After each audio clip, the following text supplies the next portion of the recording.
বেশ কয়েকজনের মৃত্যুর আশঙ্কা। 105 জন ভারতীয় সহ প্রায় 384 জন পর্যটক নিখোঁজ হয়ে পড়েছেন।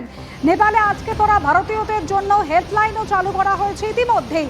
যে ঘটনা ঘটেছে অতিবৃষ্টিতে তিব্বতে বাঁধ ভেঙে একেবারে জলের স্রোত নেপালে, একের পর এক গাড়ি, ঘরবাড়ি, সেতু সমস্ত ভেঙে গিয়েছে, ভেসে গিয়েছে সমস্ত কিছু জলের স্রোতে।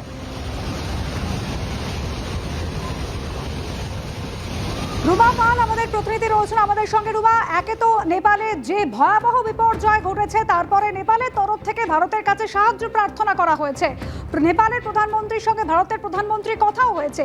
কি কথা হয়েছে, কি ধরনের সাহায্য করা হচ্ছে ভারতের তরফ থেকে, কোনো খবর রয়েছে? দেখো, এখনো পর্যন্ত যে খবর আমরা পাচ্ছি সেটা কিন্তু অবশ্যই ভারত পাশে রয়েছে এমনটাই কিন্তু জানানো হয়েছে, কিন্তু এর অতিরিক্ত কিন্তু আর কি কথা হচ্ছে সেরকম তথ্য সামনে আসেনি।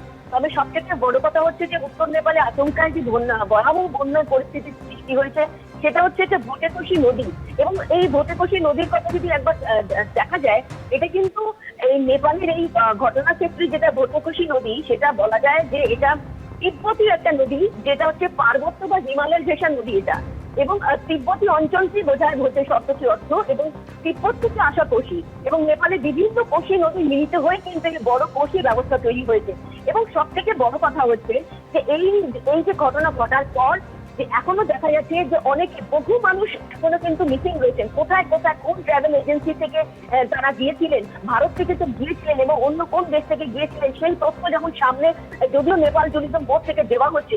অন্যদিকে জানিয়ে রাখি যে এই কলকাতা নিযুক্ত যে নেপাল কনসুল জেনারেল রয়েছে সেখানে কিন্তু এখনো পর্যন্ত কোনো তথ্য আসেনি। সেই তথ্য জানার পরে কিন্তু তারা সম্পূর্ণ বিষয়ে জানাতে পারবেন এমনটা তারা জানিয়েছেন। এবং অন্যদিকে জানিয়ে রাখি, নেপাল গভর্নমেন্ট কিন্তু ইতিমধ্যেই হেলিকপ্টার ওখানে পাঠিয়েছে, রেস্কিউ অপারেশনের জন্য হেলিকপ্টার পাঠানো হয়েছে।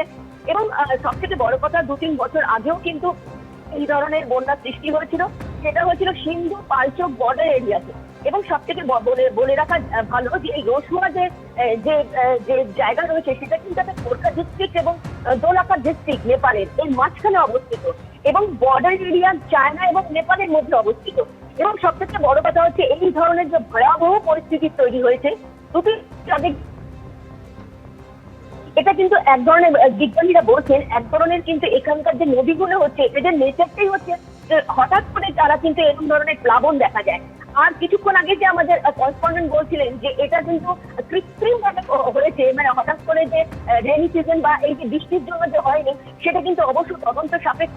সব থেকে বড় কথা হচ্ছে এবং সব থেকে আরো বিষয় হচ্ছে যে এটাও জানা যাচ্ছে যে হাইড্রো প্রজেক্ট রয়েছে, যেখানে নেপালের অনেক হাইড্রো প্রজেক্টও কিন্তু ক্ষতিগ্রস্ত হয়েছে এমনটাই কিন্তু জানা যাচ্ছে, প্রাথমিকভাবে জানা যাচ্ছে। কিন্তু কতটা ক্ষতিগ্রস্ত হয়েছে সেটা অবশ্যই তদন্তের বিষয় এবং পরবর্তীতে সেই বিষয়টা সামনে আসবে।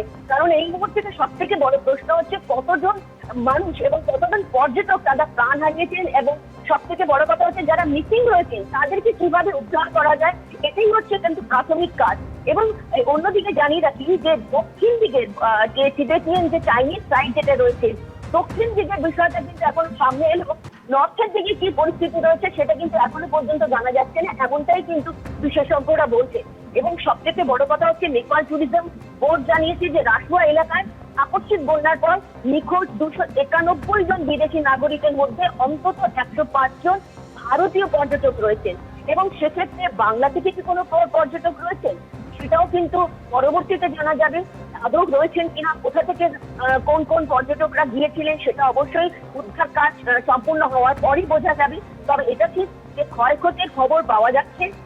এবং সব থেকে বড় কথা হচ্ছে যে স্থানীয় সময় সকাল 9টা নাগাদ তিব্বতের দিক থেকে নদীর যে জলপ্রবাহ বেড়ে এই পরিস্থিতি তৈরি হয়েছে মানে প্রাথমিকভাবে বলা হচ্ছে।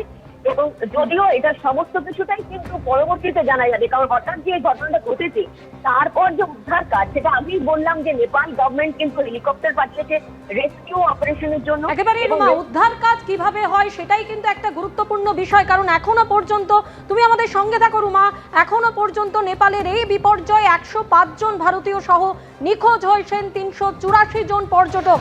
সুতরাং তারা এই মুহূর্তে কারা এবং বাংলা থেকে কেউ আছেন কিনা, কতজন ভারতীয় রয়েছেন তাদেরকে উদ্ধার করা কিভাবে সম্ভব হবে, এটাই গুরুত্বপূর্ণ প্রশ্ন।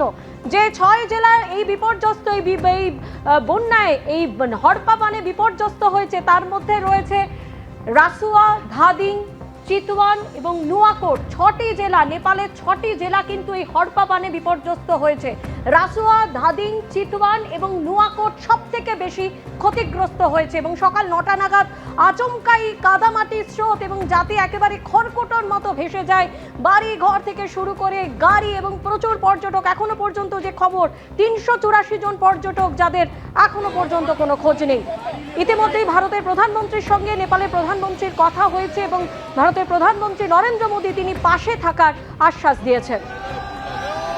এবিপি আনন্দ, এগিয়ে থাকে, এগিয়ে রাখে।